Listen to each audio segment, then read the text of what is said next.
A very warm good evening to everybody. Today's topic is very important. The name itself says कि स्त्री धन का मतलब स्त्री का धन. तो स्त्री को धन का अधिकार क्यों दिया गया है? तो we will try to go in the law little bit. क्योंकि लॉ में जो पहले का जो इनहेरिटेंस का अधिकार था, अगर आपने देखा होगा कि 2005 के पहले जो अधिकार था वो कुछ टुकड़ों में था कि इतना मिलेगा कम, मतलब it was in percentage. But 2005 onwards completely उसमें पार्लियामेंट ने चेंज किया देश में, और लड़कियों को लड़कों के बराबर अधिकार दिया गया. लेकिन इसके पहले we should always look into the, जो इतिहास हमने देखा है उसमें स्त्रियों को इतना कोई इनहेरिटेंस में, जो मतलब पैतृक संपत्ति थी उसमें काफी अधिकार नहीं था, बहुत थोड़ा अधिकार था. मोस्टली जो लड़का होता था वही पूरा प्रॉपर्टी इनहेरिट करता था. तो उस समय शायद ऐसे जो व्यवस्था थी कि जब भी वो शादी करती लड़की, तो उसको फादर एक काफी मात्रा में उसको उस समय बोले द्रव्य देता है या फिर धन देता है. वो फिर मतलब गहनों में होता था, प्रॉपर्टी के रूप में होता था.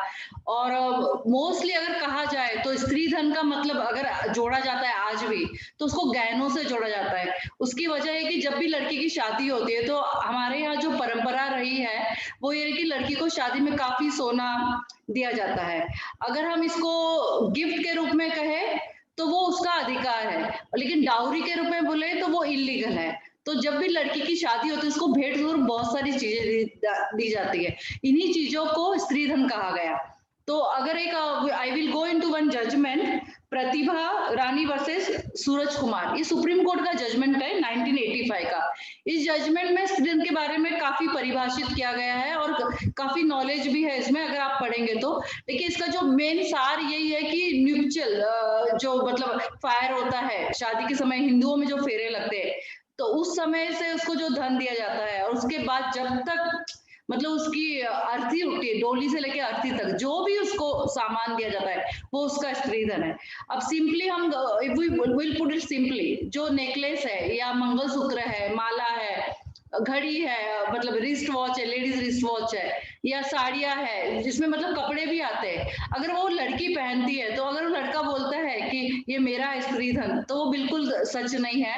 कई बार मेरे पास ऐसा भी मैटर आया जिसमें लड़के ने कहा कि मैंने नेकलेस दिया है तो वो तो मेरा हुआ. तो मैंने बोला नेकलेस पहनता कौन है? तो बोलते हैं लेडीज पहनते हैं. तो मैं बोली वो तो बहुत अच्छे से प्रूव हो जाता है कि वो स्त्री धन है. तो ऑलवेज रिमेम्बर कि स्त्री धन जो भी गिफ्ट्स लड़की को दिया जाता है और वो जो इस्तेमाल करती है, मतलब अगर चेन दी गई है तो चेन आदमी भी पहनता है, पुरुष भी पहनता है, स्त्री भी पहनती है. लेकिन अगर वो स्त्री को दी गई है एंड इट इज प्रूव्ड कि वो उसकी है, फिर वो फादर ने दी है या फादर इन लॉ ने दिया है, मदर ने दी है, मदर इन लॉ ने दी है, हस्बैंड ने दी है या हस्बैंड के भाई ने दिया है, या उसके लड़की के अपने भाई ने दिए, वो सारा स्त्री धन है. तो सो अंडरस्टैंड व्हाट इज स्त्री धन.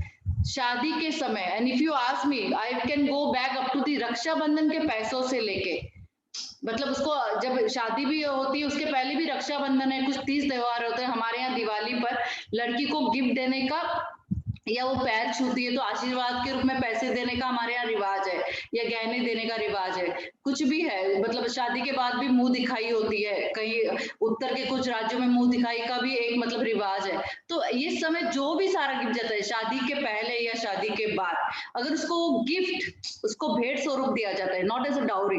Dowry is illegal terms in Indian law. लेकिन अगर उसको गिफ्ट स्वरूप देते हैं तो वो सारा गिफ्ट उसी का है. उस पर ना पति का अधिकार है, ना उसके पिताजी का अधिकार है, ना माँ का अधिकार है, ना उसके बच्चों का अधिकार है, ना सासू का अधिकार है. तो मतलब जो भी उसको चीज मिलती है शादी के दौरान या शादी के बाद, जब तक वो उसकी अर्थी नहीं उठ जाती, वो सारा धन उसी का है. तो ऑलवेज रिमेम्बर, स्त्री धन मतलब लड़की को या लेडीज को या स्त्री को जो भी धन दिया जाएगा वो किसी ने भी दिया हो, I am repeating the word, कि सासू हो या माँ हो, मतलब इन लॉज हो या फिर उसके पेरेंट्स के वहां से मैटरनल हाउस से उसको जो भी धन मिले, जो वो सारा उसका है. कई बार ऐसे होता है पति बोलता है कि ये कुछ जो सोना था वो हमने चढ़ाया था उसको शादी पे, ये मेरी माँ पहनती थी शादी से पहले और शादी में हमने सिर्फ पहनने को दिया था. तो ऑलवेज रिमेम्बर, अगर शादी के पिक्चर्स में, वेडिंग फोटोग्राफ्स में आपकी मदर का कोई गहना या आपके कोई बड़ी भाभी का गहना भी, या आपकी बहन का गहना उन्होंने पहना है, जो लेडीज जिनकी शादी है वो उन्होंने पहना है तो वो उनका हो गया। ऑलवेज रिमेम्बर, ये स्त्री धन का मतलब शादी के दिन जो भी उसने पहना है और शादी के बाद जो भी उसको कुछ समय के लिए भी रहता है। तो कई बार ये डिस्प्यूट होता है कि हमने सिर्फ थोड़े समय के लिए पहनने को दिया गया, but it can be claimed as स्त्री धन unless there is a writing कि हमने सिर्फ इसको शादी के समय पहनने के लिए दिया था, या फिर वो कहीं पर मायके जा रही थी तो मैंने सिर्फ 4 दिन के लिए उसको अपनी चूड़ियां दे दी, सोने की चूड़ियां, सासू ने ऐसा कहा, ऐसा कुछ रिकॉर्ड रहेगा लिखित में, तभी वो सासू चीज वापस मांग सकती है। अदरवाइज वो सारा उसका है, फिर उसके दोस्तों ने दिया है, उसके मदर इन लॉ ने दिया है, किसी कोई भी रिलेटिव ने दिया है। तो स्त्री धन का मतलब anything gifted to the wife, to married women is a स्त्री धन। This is very clear. I hope Sridhan subject is very clear to you कि whatever given to from in-laws or from her maternal, from her parents, everything belongs to her. Maybe पति के दोस्तों ने भी उसको दिया, it may be car also, it may be property also. So this is very important. Now स्त्रीधन का और definition थोड़ा हम वाइड कर सकते हैं कि कई बार जो लेडी होती है आज के मॉडर्न जमाने में वो काम भी करती है, वो नौकरी भी करती है, तो वो नौकरी का जो पैसा है वो उसका सैलरी वो भी उसका स्त्री धन है, उसका अपनी एब्सोल्यूट प्रॉपर्टी होती है, पति उस पर अधिकार नहीं कह सकता। Accept in 1 or 2 cases instance where I will say कि where husband is incapable of earning and उसका कुछ एक्सीडेंट हो गया है, उसको कुछ ऐसा रोग हो गया कि वो कमा नहीं सकता, तो उसको सिर्फ मेंटेनेंस का अधिकार है हिंदू मैरिज एक्ट में, या उसके बच्चे हैं जो उस पर डिपेंडेंट है, तो उस समय वो लेडीज से मेंटेनेंस मांग सकते हैं, लेकिन उसके स्त्री धन पे, उसके सैलरी पे उनका हक नहीं है। इसमें एक और चीज हम जोड़ सकते हैं कि उसको जो फादर से प्रॉपर्टी इनहेरिट होती है लेडीज को, वो उसकी एब्सोल्यूट प्रॉपर्टी होती है, वो उसका फिर से स्त्री धन हो जाता है। मतलब किसी उसकी शादी हो गई है और शादी के बाद उसके मायके में बंटवारा हुआ और उसको हो सकता है कि कुछ चीजें मायके से हो सकता है, कुछ लैक्स मिले, कुछ प्रॉपर्टी मिले, वो भी उसका स्त्री धन हो सकता है। उसके जीते जी उसके बच्चे या उसका पति या उसके माता पिता उस एब्सोल्यूट प्रॉपर्टी में हक नहीं मांग सकते। तो इनहेरिटेंस से मिली हुई चीजें भी स्त्री धन में जाती है। नाउ स्त्री धन कई बार जो जब झगड़ा होता है तो जो केसेस सामने आते हैं उसका एक ही मैं आपको एक चीज बताना चाहूंगी कि हमेशा देखा है कि जब भी केसेस सामने आते हैं बोलते कि सास ने अपने लॉकर में रख लिया, वो मुझे दे नहीं रही है, पति ने अपने लॉकर में रख लिया है, मुझे गहने नहीं दे रही है। In those cases that women can go to the police station and file a complaint under section 405 406 of criminal breach of trust of IPC. तो जो क्रिमिनल ब्रीच ऑफ ट्रस्ट का होता है, मतलब आपने विश्वास, तो आप फादर इन लॉ है, आप मदर इन लॉ है, आप हस्बैंड है, तो आप जो भी ये कर रहे हैं, मतलब उनका जो गहना रख रहे हैं, तो आप उसके ट्रस्टी हो, यू हैव मतलब you have no dominion over the property. आप सिर्फ उसको रख सकते हैं, आप उसका सिक्योरिटी, उसको हिफाजत कर सकते हैं, लेकिन उसकी अगर आपकी वाइफ का कोई भी गहना आपके पास है और जब वो डिमांड करती है और आपने उसको नहीं दिया, तो उसके बारे में पुलिस कंप्लेंट हो सकती है, उसमें 3 साल तक की सजा भी है। तो मोस्टली 498 के केसेस जब भी आपने देखे होंगे तो उसमें 498 है प्लस 406 लगा होगा, क्योंकि सबसे मेन जो रीजन होता है कि उन्होंने मेरा गहने नहीं दिए, मेरी चीजें नहीं दी, मेरे कपड़े नहीं दिए, मेरा पासपोर्ट नहीं दिया, मेरे एजुकेशन सर्टिफिकेट्स नहीं दिए, बच्चों के एजुकेशनल सर्टिफिकेट, बर्थ सर्टिफिकेट्स नहीं दिए, पासपोर्ट नहीं दिए बच्चों के। तो ऑलवेज रिमेम्बर, जब भी आप ये उसका कोई भी चीज आपको नहीं देते हो तो उसका आपके पास से मतलब पुलिस कंप्लेंट हो सकती है, इस बात को आप ध्यान रखना। This is one more thing. तो अगर आपने जब भी आपने उसकी कोई भी चीज आपके पास रखी हुई है और जब भी झगड़ा होता है उसने डिमांड की है और आपने नहीं दी, तो उसकी पुलिस कंप्लेंट हो सकती है। तो number 2 very important, you are a trustee whether you are father in law और मदर फादर ऑल्सो। अगर किसी भाई ने भी या मदर फादर ने भी या किसी बहन ने भी, किसी ननद ने भी अगर किसी मैरिड वुमेन की चीजें अपने पास रखी है, अपने लॉकर में रखी है, अपने घर में रखी है, और जब वो वुमेन मांगती है और आपने उसको नहीं दिया, तो it will be a criminal breach of trust. आप सिर्फ ट्रस्टी हो, आप उसकी हिफाजत कर सकते हैं, लेकिन आप उसका वो जो सामान है वो अपना सामान क्लेम नहीं कर सकते। जब भी वो क्लेम करती है उसको दे देना चाहिए। 498 की 50% matters, let me tell you, 50% 498 एक ही पुलिस केसेस जो होते हैं उसका सबसे इंपॉर्टेंट कारण है कि मैंने देखा है कि उसकी जो चीजें होती है वो देते नहीं है। मेरे पास एक मैटर था जिसमें साड़ियां देनी थी इस लेडी को, लेकिन वो सास बोली जब केस खत्म होगा तब साड़ी दूंगी। तो मैंने काफी समझाया कि आप पहनने वाली तो है नहीं उनकी साड़ियां, फिर आप रख कर करोगी क्या। तब उनकी समझ में आया कि देने से प्रॉब्लम सॉल्व हो जाएगा। तो 498 का केसेस, अगर मैं कहूँ अगर आपकी वाइफ चली जाती है, वो वापस आएगी या नहीं आएगी ये अलग बात है। डिवोर्स का केस होगा कि रेस्ट्रिक्शन ऑफ कॉन्जुगल राइट्स का केस होगा कि मेंटेनेंस का केस होगा, ये अलग बात है।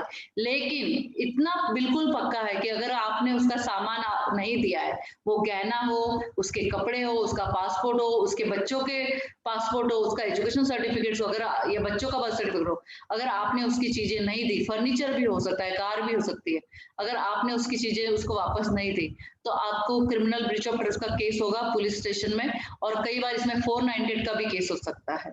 तो 490 406 goes together only because of this, क्योंकि आप उनकी चीजें उनको नहीं लौटाते हो, तो you are only a trustee in those cases.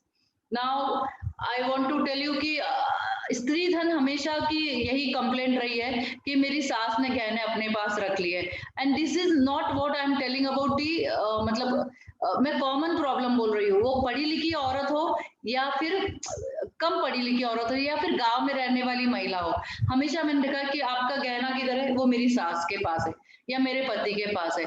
जो शहरों में रहते हैं, मैंने पूछा कि आपका गहना किधर है, वो तो लॉकर में है, लॉकर की चाबी हस्बैंड के पास है, लॉकर सास के नाम पे। तो इतना जो हमने मतलब कहते हैं ना कि इतना उलझा के रखा है। तो जब भी आप लड़की हो, जब भी आप या फादर हो, आप लड़की की शादी करते हो, तो आप उसको एक बैंक लॉकर खोल के देख दीजिए जिसमें वो अपना सोना रख सकती है। कई बार सास क्या बोलती है, तेरे पास सेफ नहीं रहेगा सोना, मेरे को दे दे, तुझे पता नहीं है। उसके पास बोलते हैं तेरे तो आपकी अलमारी नहीं है, तब तक हमारे सोना अपने, अगर लड़की नई नवेली दुल्हन है, वो शादी करके आती है, बोलते आपका अलमारी नहीं आया तो हम मेरी अलमारी में रख दीजिए, और जब झगड़ा होता है तो बहू मांगती है तो देते नहीं है।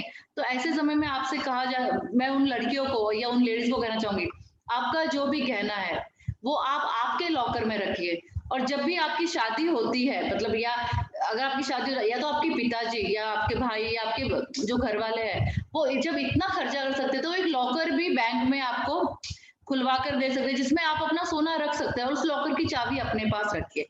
दिस इज नॉट टू, मतलब आपको ये कहने के लिए, लेकिन इससे प्रॉब्लम सॉल्व हो जाएगी। कई बार ऐसा होता है कि मैंने देखा है पति एक्सपायर हो गया है, फिर बाकी के इन लॉज ने उस लड़की को चाबी नहीं दी, तो उसको उसके गहने तक नहीं मिले। तो ऐसे समय में जो लॉ ने प्रोटेक्शन दिया है आप लोगों को स्त्री धन का, कि आप उसके एब्सोल्यूट ओनर हो, उसका कोई फायदा नहीं है, क्योंकि जो कानून है वो आपको हक दे सकता है, लेकिन आपको भी आपके हक के बारे में जागरूक होना चाहिए। आज का मेरा ये जो सेशन है, वीडियो है, अगर ये मैं यूट्यूब पर डालूंगी उसके बाद, तो मैं चाहती हूँ कि यह उस हर लड़की तक पहुंचे जिसके गहने वो समझती कि मेरा स्त्री धन और ये मेरे बुरे वक्त में काम आएंगे। पहले के जमाने में गहने लेकर दिए जाते थे कि बुरे वक्त में हम इनका यूज कर सकते हैं। मैंने कोरोना में कई लोगों से बात की तो उन्होंने यही कहा कि हमने अपने जो गहने थे वो बेचे। तो मैंने बोला क्यों बेचा, तो कहा कि बुरे वक्त में काम आएंगे। तो आप जब भी आपकी लड़की को ये देते हो, अगर उसने अपने हस्बैंड के बिजनेस के लिए हेल्प करने के लिए गहने बेचे, तो we can understand it is help to husband, पर लेकिन वो हस्बैंड ने शराब के लिए बेचे हैं या किसी और वजह से बेचे, किसी और चीज के लिए, मतलब कुछ गलत काम के लिए उसने उस गहनों का यूज किया है, तो वो एब्सोल्यूट रॉन्ग होगा, और आप पर क्रिमिनल ब्रीच ऑफ ट्रस्ट का उस जो हस्बैंड पे है या उस ससुर पे है या सास पे ऐसा केस हो सकता है। ये सबसे इम्पोर्टेंट है।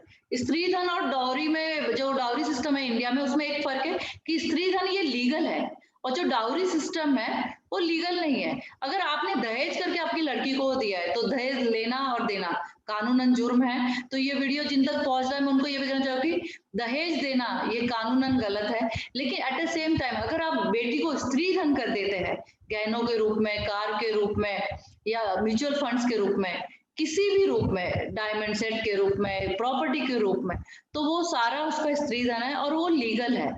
अब स्त्री धन के बारे में एक और चीज कहना चाहूंगी कि स्त्री धन के बारे कई बार ऐसा होता है कि आपने बहुत सारे गहने दिए लड़की को और उस गहने को बेचकर पति ने घर ले लिया, तो मैं उन लेडीज को कहना चाहूंगी कि वो घर भी आपका स्त्री धन हो गया, क्योंकि आपके गहने बेचकर उन्होंने घर लिया है।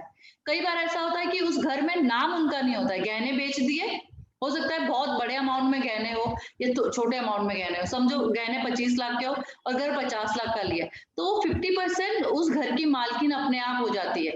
लेकिन आपको खुद को सेव करने के लिए मैं कहूंगी कि जब भी घर का एग्रीमेंट बने तो कोशिश कीजिए, अगर आपने उसमें कंट्रीब्यूशन किया है और आपके पति को कहिए कि मेरे गहने बेचकर या मेरा जो बैंक अकाउंट से पैसे निकाल कर या मेरे सैलरी से आप घर ले रहे हैं, तो आपको उसमें मेरा नाम डालना पड़ेगा, क्योंकि वो आपकी वापस स्त्री धन बन जाता है। मैंने कहा स्टार्टिंग में जैसे सेशन में कहा कि जो सैलरी आपकी है वो भी आपका स्त्री धन है। आपको इनहेरिटेंस, पैतृक संपत्ति जो फादर से मिलती है, मदर से मिलती है, वो भी आपका स्त्री धन है। और उसी समय में जो आपको गहने मिलते हैं वो भी आपका स्त्री धन है। तो इन सारी चीजों का इस्तेमाल करके अगर कोई प्रॉपर्टी, कोई घर, कोई शॉप, कोई कार ली जाती है तो उसमें आपका नाम डालिए, क्योंकि वो आपका स्त्री धन हो जाता है। तो स्त्री धन की संख्या ये जो है वो बढ़ती जाएगी ओवर द इयर्स, अगर आपने आपकी आंखें खुली रखी और आपने आपका ध्यान रखा। अगर आपने ध्यान नहीं दिया तो आई एम रियली सॉरी कि आप मतलब कई बार औरतें कहती मेरे पास तो कुछ भी नहीं है। कुछ भी कैसे नहीं, आपके पिताजी ने आपको लाखों रुपए के गहने दिए हैं। कई बार मैरिजेस में मैंने देखा है करोड़ों रुपए का खर्चा होता है। जब करोड़ों रुपए का खर्चा किया होगा तो शायद करोड़ों के गहने भी दिए होंगे।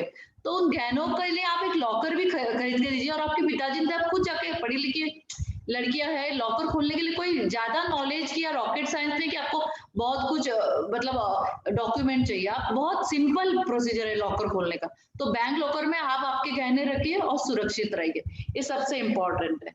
नाउ नेक्स्ट कम की स्त्री धन का, ये मेरा स्त्री धन है, इसका प्रूफ क्या है? आप प्रूफ कैसे करोगे जिंदगी में? ये बहुत आसान है। पहले जमाने की बात नहीं करूंगी मैं, अब की बात करूंगी। पहले जमाने में वेडिंग फोटो तो होते ही थे, अब वीडियो सीडीज भी होती है।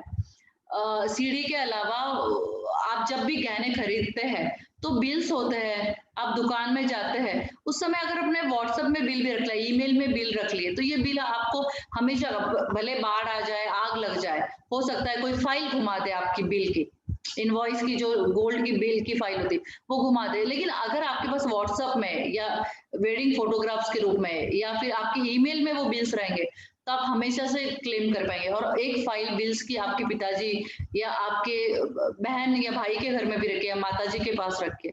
इससे क्या होगा, जब भी आप गहने बेचने जाएगी तो बिल्स काम आएंगे, एक नंबर 1। दूसरा फायदा उसका होगा कि अगर कभी कोर्ट में मैटर गया और उन्होंने कहा कि नहीं नहीं ये गहने तो हमने दिए इसको, या फिर ये तो गहने थे ही नहीं कभी, तो उस समय आप बिल्स कह सकते हैं। तो कई बार ऐसे भी होता है कि इससे आगे जाकर कहूंगी कि लड़कियां घर छोड़ देती है।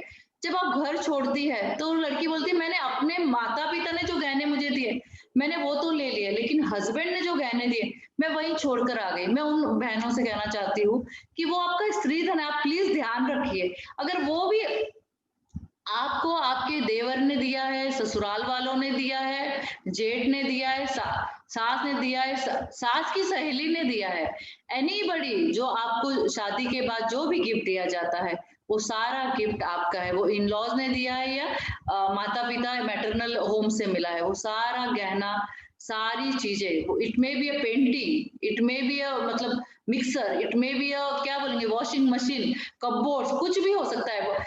इलेक्ट्रिकल अप्लायंसेस हो सकता है, सिंपल आयरन की मशीन हो सकती है, कुछ भी हो सकता है, ये सारी चीजें आपकी है। तो हमेशा ध्यान रखिए कि जब आप, मेरे पास एक मैटर था जिसमें वो लड़की ने स्त्री धन का जब लिस्ट बनाया तो उस आदमी का घर खाली हो गया, तो वो रोने लगा। तो वो बोला कि ये तो पूरा मेरा घर ही खाली हो गया।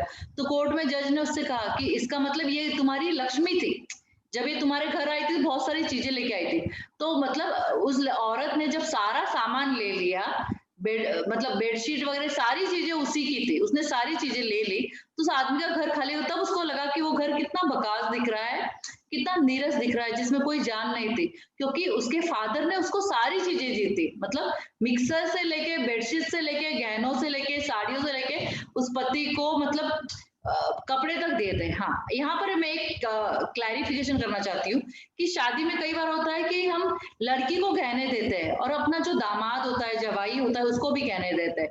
तो ऑलवेज रिमेम्बर, अगर जवाई को या सास ससुर को आपने चेन चढ़ाई है तो वो उनका गिफ्ट होगा, वो स्त्री धन में नहीं गिना जाएगा। जैसे ससुराल वाले लड़की को शादी में गहना चढ़ाते हैं, वो उसका स्त्री धन हो जाता है। अगर आपने सास को कुछ गिफ्ट दिया है, ससुर को कुछ चेन चढ़ाई है, उनको कुछ कपड़े दिए है, या आपके दामाद को ब्रेसलेट दिया है, तो वो आप वापस स्त्री धन करके नहीं मांग सकते। स्त्री धन जैसे डेफिनेशन है, स्त्री का धन होता है। अगर आपने, हिंदुओं में ऐसा कहते हैं दिया हुआ दान वापस नहीं लिया जाता। अगर आपने आपके दामाद को ब्रेसलेट दिया है, घड़ी दिया है, कपड़े दिए, वो वापस आप नहीं मांग सकते। नेचुरली ब्रेसलेट है, अगर वो जेंट्स ब्रेसलेट है उन्होंने ही पहना है, चेन दी है उनको, उनको कपड़े दिए, अगर उनको कार भी आपने गिफ्ट स्वरूप दे दी, डाउरी ऐसे न डाउरी नहीं, और उनके नाम पर दी है, तो उन्हीं की हो जाएगी। गिफ्ट आप वापस नहीं मांग सकते क्योंकि आपने खुश होकर दिए। लेकिन सेम टाइम पे कार आपकी बेटी के नाम पे आपने दी है और दामाद यूज कराए, तो आप उस कार को वापस ले सकते हैं क्योंकि कार आपकी बेटी के नाम पे। तो कोशिश कीजिएगा, अगर शादी में आपने कभी कार दी तो अपनी बेटी के नाम पे दीजिएगा, क्योंकि आप उसको वापस पा सकते हैं। अगर कभी झगड़े की नौबत आई, हो सकता है आपकी बेटी को जरूरत पड़े, वो उस कार को बेच भी सकती है। ये सबसे इम्पोर्टेंट है। नाउ कमिंग टू कि इनकम टैक्स में क्या होता है, क्या स्त्रीधन टैक्सेबल है? स्त्रीधन बिल्कुल इनकम टैक्स में टैक्सेबल है नहीं है। लेकिन इसको एक छोटा सा और चीज में जोड़ना चाहूंगी कि अगर आपने बेटी को प्रॉपर्टी दी है, स्त्रीधन में एक घर दे दिया, एक दुकान दे दिया है, और वो दुकान आपकी बेटी ने रेंट पे दे दिया है, और वो उसी समय आपकी बेटी वर्किंग वुमन है, वो लेडी वर्किंग वुमन है, तो उसका जो इनकम है उस घर से या शॉप से, उस बंगले से, जो भी रेंट के रूप में, वो उसको इनकम, वो टैक्सेबल इनकम होगा। उसका रीजन है कि वो जो इनकम टैक्स वाले जो सीए है वो बता पाएंगे कि वो उसको एडिशनल इनकम करके गिना जाए, because she is a working woman, तो उसके लिए वो टैक्सेबल इनकम होगा। इस बात का ध्यान रखिए। Now coming to the law में इसका क्या क्या प्रोविजन है। हिंदू सक्सेशन एक्ट सेक्शन 14 ये absolute property of the lady के बारे में बोलता है कि सेक्शन 40 में उसको जो भी चीज मिली है वो इनहेरिटेंस से मिली है, तो वो उसका एब्सोल्यूट स्त्रीधन और उसका अपना होगा। तो section 14 of the Hindu succession act is very important. इसके बाद आता है कि डोमेस्टिक वायलेंस के केसेस होते हैं, क्या उसमें भी हमको कुछ स्त्रीधन के बारे में कुछ प्रोविजन है? जी बहुत जरूर प्रोविजन है। उसमें भी सेक्शन 3 में स्त्रीधन का डेफिनेशन दिया गया है कि स्त्रीधन के बारे में बताया गया है कि जो प्रॉपर्टी उन्होंने ली है या आपने दी है वो है, अगर आप उसकी प्रॉपर्टी को कब्जा नहीं कर सकते, सेक्शन 3 और सेक्शन 18 में आप उसको वापस मांग सकते हैं।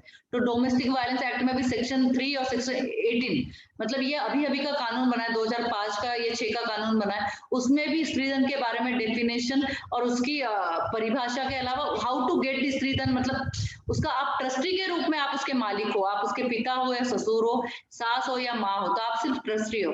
तो ये एक्ट भी बोलता है कि स्त्री धन ये सिर्फ लड़की का धन है और वो जब भी डिमांड करती है, मांगती है, उसको देना चाहिए। नाउ और एक है जैसे इंडियन पिनल कोड का सेक्शन 405 406 मैंने बता चुकी हूँ। इसमें अगर आपने, स्त्री ने अगर उसका धन मांगा है, महिला ने या आपकी बेटी ने या आपकी बहू ने, उसका जो स्त्री धन है उसमें वो गहना हो, नेकलेस हो, बर्तन हो, कुछ भी हो, उसका कैश हो, उसका कपबोर्ड्स हो, उसका फर्नीचर हो, अगर आपने उसको नहीं दिया तो आप पर पुलिस कंप्लेंट हो सकती है। इस बात को हमेशा ध्यान रखिए। तो section 405 and 406 of the criminal breach of trust ये जो बनेगा।